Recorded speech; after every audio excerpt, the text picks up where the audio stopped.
This Faith and Finance podcast is underwritten in part by Movement Mortgage. Movement provides residential home loans in all 50 states. Founded in 2008, amidst one of the biggest financial meltdowns in American history, Movement set forth on a mission to create a movement of change in their industry and in communities. Learn more at movement.com/faith. Movement Mortgage, LLC supports equal housing opportunity. NMLS number 39179. For licensing information, please visit nmlsconsumeraccess.org.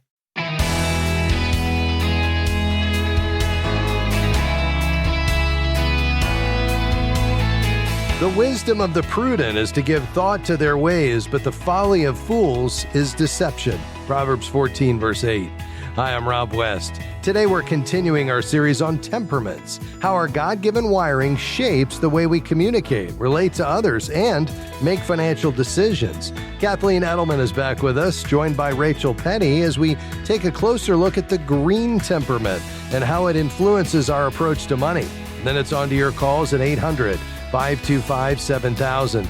This is Faith and Finance, biblical wisdom for your financial journey. Well, we're thrilled to have Kathleen Edelman back with us today. She's a communication and temperament expert and the author of the recently revised I Said This, You Heard That, How Your Wiring Colors Your Communication. Kathleen, always a pleasure to have you here. Oh, I'm so happy to be here again. This is so great. Well, we have loved this series. I think we're helping so many people. Kathleen, as you know, we're joined today by Rachel Petty as well. She's a valued member of your team. And Rachel, I'm thrilled you're here. Thanks so much, Rob. Absolutely. Well, last week we kicked off the series by diving into the red temperament, and today we're shifting our focus to the green temperament. Now, Rachel, we understand that you fall personally into this color, and we'll get into what that looks like in just a moment. But Kathleen, if people are listening today saying, red, green, what are you talking about? Give us a quick refresher on the temperament model you teach. Of course. So temperament dates back to Hippocrates. And temperament falls into 4 different categories, and each speaks their own language, and they have distinct strengths and weaknesses.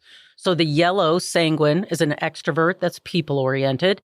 They speak the language of people and fun. That's me. Yes, that's you. The red, choleric, is an extrovert that's task-oriented. They speak the language of power and control. The blue is a melancholic. They're an introvert that's task-oriented. They speak the language of perfection and order. And that's you. Me. Yep. And then Rachel is green. She's a phlegmatic. She's an introvert.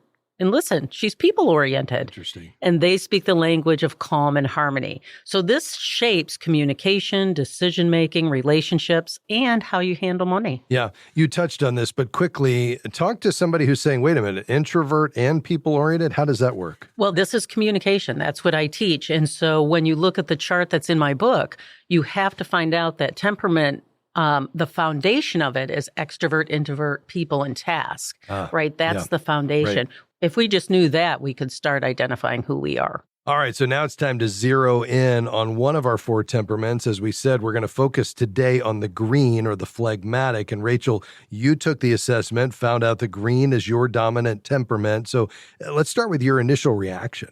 Honestly, I wasn't very surprised because I've been told my whole life I was easygoing, calm, and steady. Probably like other people, the strengths were easy to own, but the weaknesses bring conviction. Yeah. I've learned that the green is both introverted, like you guys said, meaning their thoughts and feelings go inward, and people-oriented. And really, that was a huge aha moment, different than other assessments that helped me understand communication and interactions with people. Well, this is interesting because that's exactly, when we're talking extrovert, introvert, I teach it's how you process information. So that's what she's talking about. Like when we were talking about reds, greens are the polar opposite of red. So greens can often feel overlooked or misunderstood. They're actually relationship glue. Yes. This is the person, again, that's an introvert. They inward process, but they will always prioritize people. So they're uniquely wired to be the calm in the midst of chaos. They innately are great leaders of people, where reds are great leaders of tasks. Interesting. Yeah. So when everything goes haywire at your home, you're the person we want in the mix. Let's hope so. That's exactly right.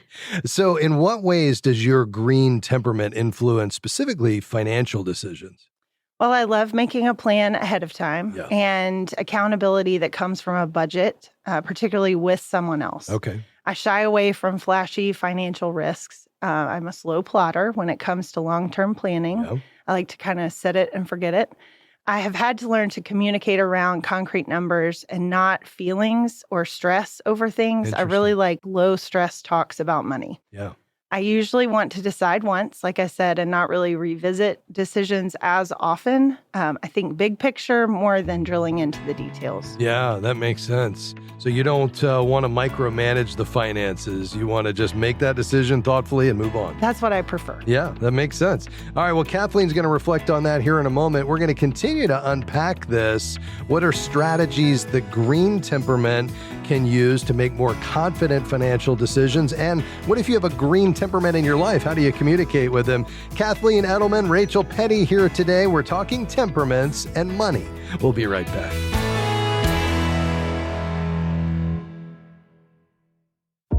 We're grateful for support from Movement Mortgage, who provides residential home loans in all 50 states.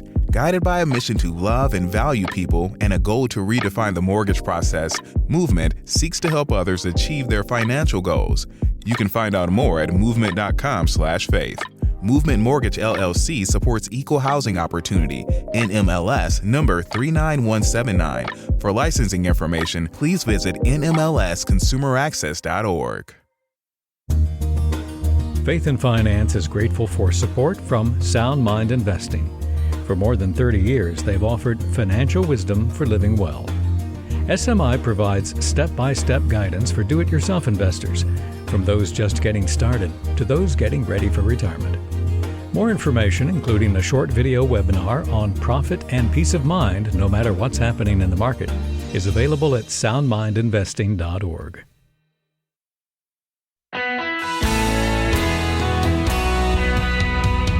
Thanks for joining us today on Faith and Finance.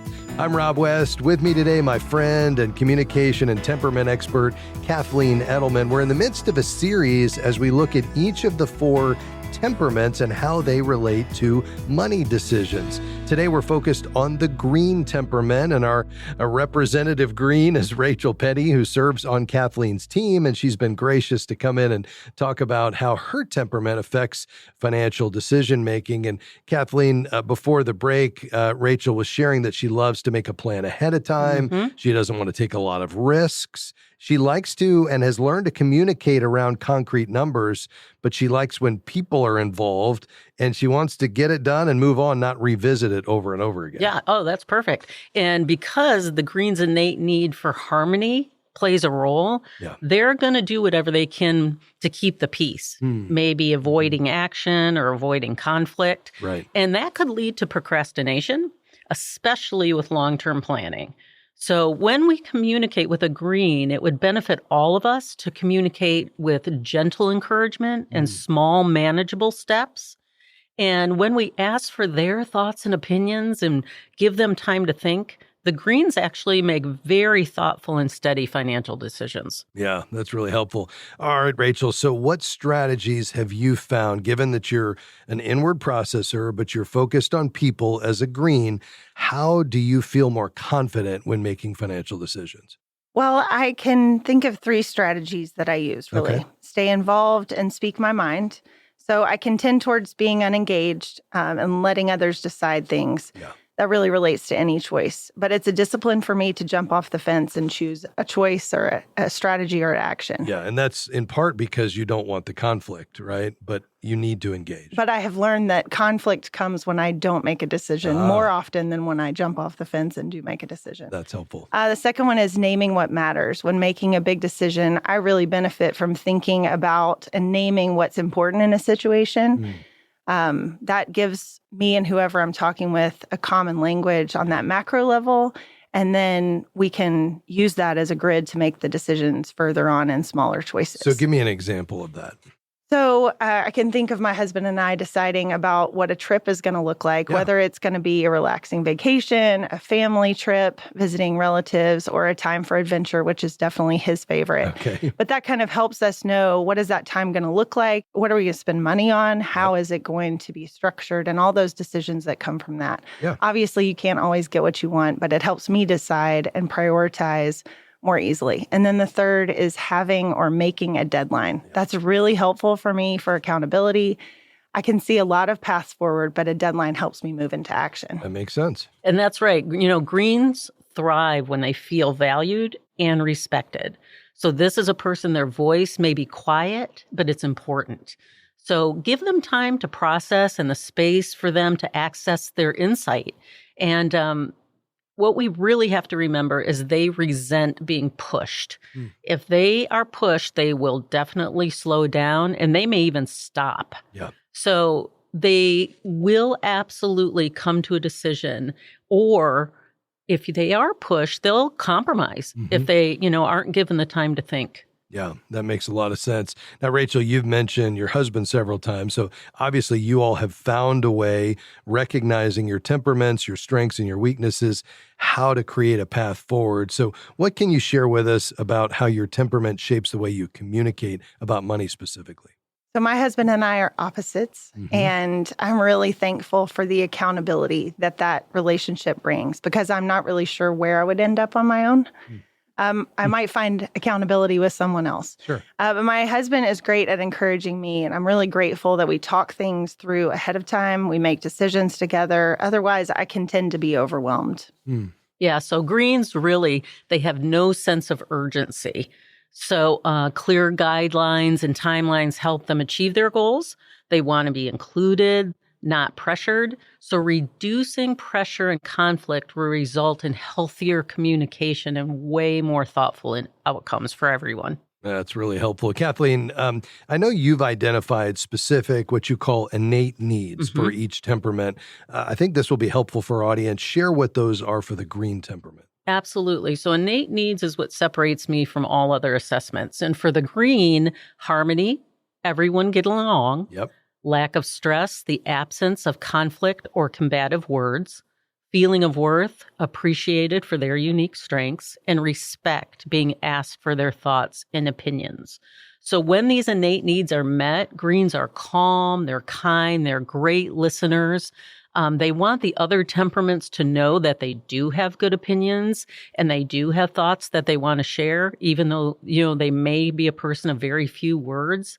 But when these innate needs are ignored, they may start to control by withdrawing or procrastinating. Interesting. All right, Rachel, so as you hear those, harmony, lack of stress, feeling of worth, and respect, how are those reflected in your life? Well, when I think of respect, I recognize that I'm content with many circumstances or outcomes.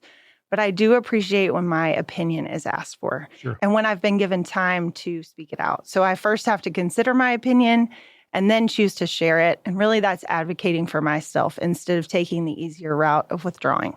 Sometimes, though, if I'm honest, things don't really matter to me one way or the other. I'm content with any choice. And I used to find myself saying, I don't care what we do, but I've learned to shift that to I don't have a preference this time, which doesn't communicate withdrawal like I don't care. Yeah, it's completely different because in some cases you absolutely care, but in others you're okay deferring to someone else. That has been a game changer in conversations about things. Yeah, that's helpful. As we wrap up today, we've got just a couple of minutes left. What's one piece of encouragement each of you can offer to someone who identifies as a green temperament or is in a relationship with one? And Rachel, we'll start with you. First, I would say dive into the temperaments. It's really a blessing. Yeah. As a green, we can have a tendency to stay uninvolved or to back off of areas where there is perceived conflict. I would encourage greens to take time to consider what really matters to them and then lean into their steady nature to stay the course. And for those that are in relationships with greens, know that a lot is going on under the surface. Give us time to consider and give us space to share. That is so good. So what I would love the greens to know is that your calmness is a strength. It's not a flaw. You're uniquely wired to be the calm in the midst of chaos. Even though others think, and they may even say you appear lazy, you are not. other temperaments must learn to honor your speed and timeline because you do get things done. And understand sometimes peace requires courage, not silence. It is important that you learn to advocate for yourself because your voice matters.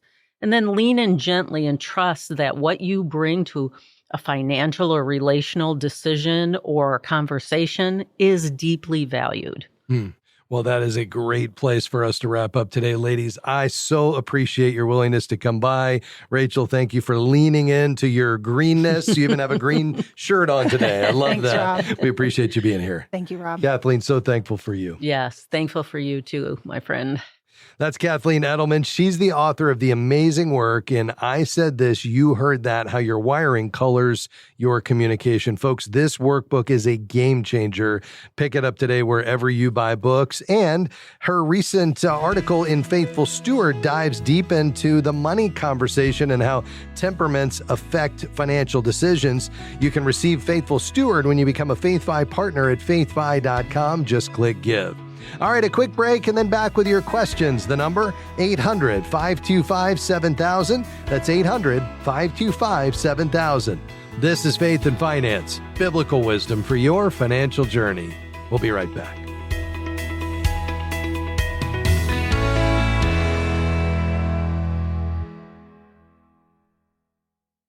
Imagine having biblical financial wisdom delivered to your inbox every week, helping you integrate your faith and financial decisions for the glory of God. At faithfi.com, you can join a community of over 70,000 people who are already receiving our weekly wisdom email, filled with articles, videos, podcasts, and exclusive offers on resources that will deepen your understanding of biblical stewardship. Start your journey today by creating your FaithFi account at faithfi.com. Just click Sign Up. We are grateful for support from Timothy Plan. Since 1994, Timothy Plan has shared good news with investors and advisors by offering faith-honoring mutual funds and exchange-traded funds. More information is at timothyplan.com. The investment objectives, risks, charges, and expenses are contained in the prospectus and summary prospectus available at timothyplan.com. Mutual funds distributed by Timothy Partners Limited and ETFs distributed by Foreside Funds Services, LLC. Investing involves risks, including possible loss of principal.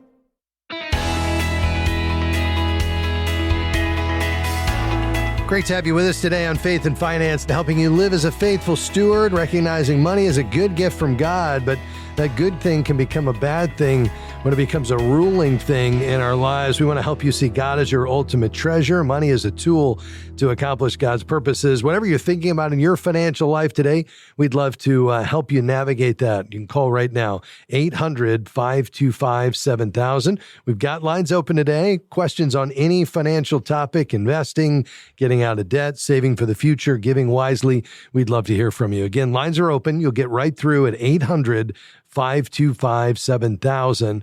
Our team is standing by. You can call right now. Adrian, how can I help you? Hi. Hi there. Thanks for calling. Thank you for taking my call. So I was Sure. calling about a question. My husband and I are in second marriages, so we have a blended family, and his children are older than mine. We have amassed wealth together, but he amassed most of it before our marriage. His children are older, so they have already become independent. Mine are not. They're college age. I have 3 in college.